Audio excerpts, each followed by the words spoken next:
Lingkungan pemanufakturan kontemporer.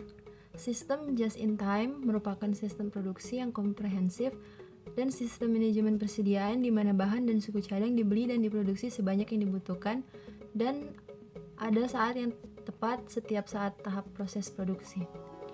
Bahan baku dan suku cadang dibeli tepat pada saat akan digunakan dalam proses pemanufakturan.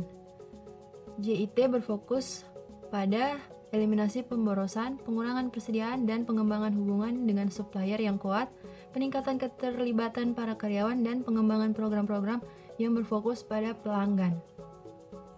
Selanjutnya, Kanban. Kanban merupakan seperangkat kartu pengendali yang digunakan untuk memberi tanda kebutuhan bahan dan produk untuk pemindahan dari satu operasi ke operasi berikutnya dalam satu lini perakitan. Kanban digunakan dengan JIT untuk menurunkan lead time secara signifikan, menurunkan persediaan dan meningkatkan produktivitas dengan menghubungkan semua operasi produksi secara lancar tanpa terputus. Selanjutnya, work cell. Work cell merupakan sekelompok kecil dari proses pemanufakturan yang saling berhubungan yang diorganisasikan dalam sekelompok-kelompok untuk merakit suku cadang menjadi produk akhir. Karakteristik utama dari work cell yaitu yang pertama, proses pemanufakturan yang saling berkaitan diorganisasikan dalam kelompok-kelompok tertentu. Yang kedua, operasi berjalan secara bersamaan. Yang ketiga, semua aktivitas produksi dari tahap bahan mentah sampai tahap dengan produk selesai berada dalam sel yang sama. Dan yang terakhir, pengendalian visual lebih mudah. Jika terjadi masalah kelambatan atau kemacetan, maka umpan balik secara dapat segera dilakukan. Otomatisasi. Otomatisasi berarti penggantian usaha manusia dengan mesin. Tujuan otomatisasi adalah untuk meningkatkan efisiensi dan efektivitas. Otomatisasi pabrik menjadi semakin diperlukan oleh banyak industri. Bentuk yang paling populer adalah mulai robot, computer aided design, dan computer aided manufacturing. Robot adalah mesin yang telah diprogram dan dikendalikan yang dapat melakukan aktivitas berulang. Dengan menggunakan robot, perusahaan dapat meningkatkan kapasitasnya, menurunkan waktu pembuatan suku cadang yang lebih efisien, dan secara konsekuen juga menurunkan keterlambatan pesanan. Computer Aided Design and Computer Aided Manufacturing. Computer Aided Design merupakan penggunaan komputer dalam analisis, pengembangan produk, dan modifikasi desain untuk meningkatkan kualitas dan kinerja produk. Computer Aided Manufacturing merupakan penggunaan komputer untuk merencanakan, mengimplementasikan, dan mengendalikan produksi. Selanjutnya ada integrasi. Untuk meningkatkan efisiensi dan efektivitas secara terus-menerus, perusahaan harus mengintegrasikan orang dan peralatan ke dalam suatu tim operasional yang lancar, yang menjadi bagian pokok dari strategi pemanufakturan. Flexible Manufacturing System dan Computer Integrated Manufacturing merupakan dua pendekatan yang terintegrasi. Selanjutnya ada keterbatasan sistem penentuan harga pokok tradisional. Sistem penentuan harga pokok tradisional mengukur sumber daya yang dikonsumsi dalam proporsi yang sesuai dengan jumlah produk yang dihasilkan.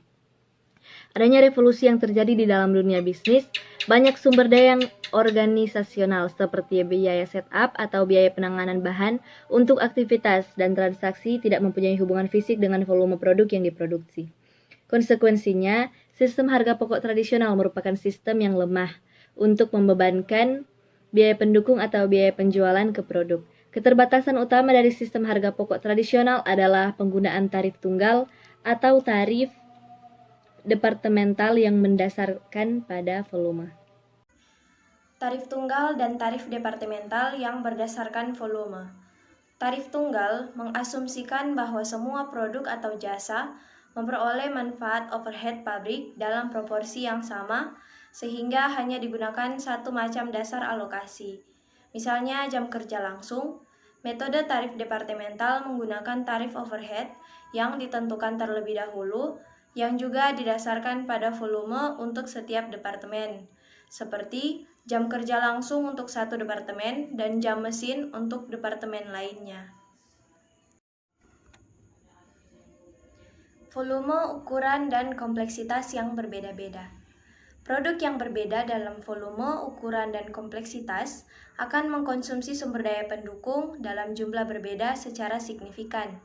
sejalan dengan peningkatan diversitas produk, kuantitas sumber daya yang dibutuhkan untuk menangani transaksi dan mendukung aktivitas meningkat. Oleh karena itu, semakin tinggi pula distorsi yang dihasilkan dari biaya produk yang dilaporkan dengan sistem biaya tradisional.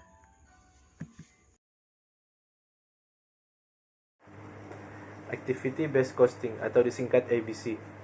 Activity Based Costing adalah pendekatan penentuan biaya produk yang membebankan biaya ke produk atau jasa berdasarkan konsumsi sumber daya yang disebabkan karena aktivitas. ABC merupakan sistem yang mempertahankan dan memproses data keuangan dan operasional dari sumber daya perusahaan berdasarkan aktivitas, objek biaya, cost driver, dan ukuran kinerja aktivitas. ABC juga membebankan biaya ke aktivitas dan objek biaya. Ya, yang selanjutnya aktivitas. Aktivitas adalah pekerjaan yang dilakukan dalam suatu organisasi.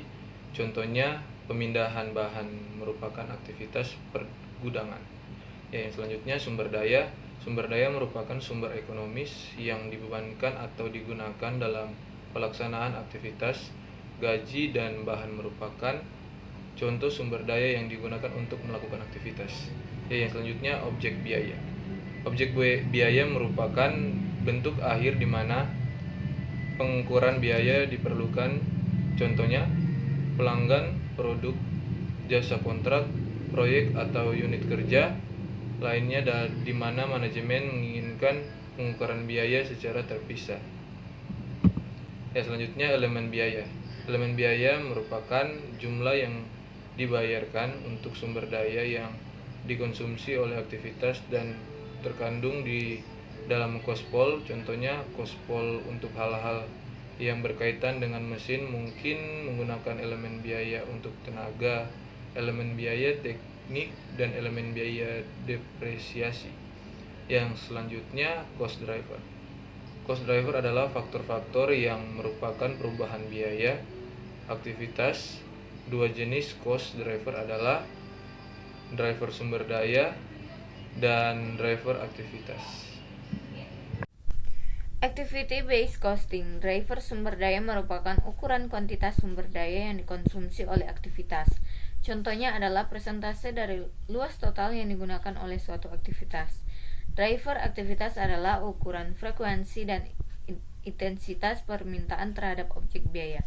Contohnya adalah jumlah suku cadang yang berbeda yang digunakan dalam produk akhir untuk mengukur konsumsi aktivitas penanganan bahan untuk setiap produk. Manajemen berbasis aktivitas atau Activity Based Management. ABM adalah pengelolaan aktivitas untuk meningkatkan nilai atau value yang diterima oleh pelanggan dan untuk meningkatkan laba melalui peningkatan nilai tersebut. Hal ini meliputi yang pertama, aktivitas bernilai tambah adalah aktivitas yang memberi kontribusi terhadap customer value dan memberikan kepuasan kepada pelanggan atau organisasi yang membutuhkannya. Yang kedua, aktivitas tidak bernilai tambah adalah aktivitas yang tidak memberikan kontribusi terhadap customer value atau terhadap kebutuhan organisasi. Selanjutnya ada aplikasi industri pemanufakturan. Nah, di dalam aplikasi industri pemanufakturan ini terdapat software manufaktur, di mana ini adalah perangkat lunak yang dirancang untuk mengotomatiskan kegiatan operasional di lantai pabrik, mulai dari perencanaan produksi, pengecekan ketersediaan stok, alokasi sumber daya, pembagian tugas, hingga pengaturan rute produksi. Nah, ada beberapa software manufaktur, di antaranya software manufaktur Equip, Deskera MRP, SAP, Oracle, dan NetSuite. Penerapan dalam pemasaran dan administrasi. Activity Based Costing atau ABC dapat diterapkan di penjualan, advertensi, pemenuhan pesanan, pengiriman, pengundangan, penagihan, dan akuntansi penggajian. Pada aktivitas pemasaran, akuntan manajemen menelusuri biaya pemasaran ke cost pool aktivitas, selanjutnya menelusuri biaya tersebut ke lini produk dan daerah untuk mengukur profitabilitas. Penerapan dalam organisasi jasa dan non-laba. Pengendalian manajemen pada organisasi jasa berbeda bila dibandingkan dengan organisasi manufaktur. Hal ini disebabkan ketiadaan persediaan penyangga pada organisasi jasa, kesulitan mengukur kualitas, dan pada umumnya perusahaan jasa cenderung merupakan padat karya. Organisasi nirlaba kekurangan manfaat di mana ukuran laba disediakan dan mereka harus menghitung atas kontribusi modal yang ini jarang terjadi pada organisasi bisnis. Sistem pengendalian manajemen pada organisasi jasa umumnya sama dengan sistem pengendalian manajemen pada organisasi dagang. Selanjutnya, Activity Based Costing and Strategic Cost Management atau disingkat dengan ABC. ABC membebankan biaya ke produk atau pelanggan sesuai dengan sumber daya yang dikonsumsi.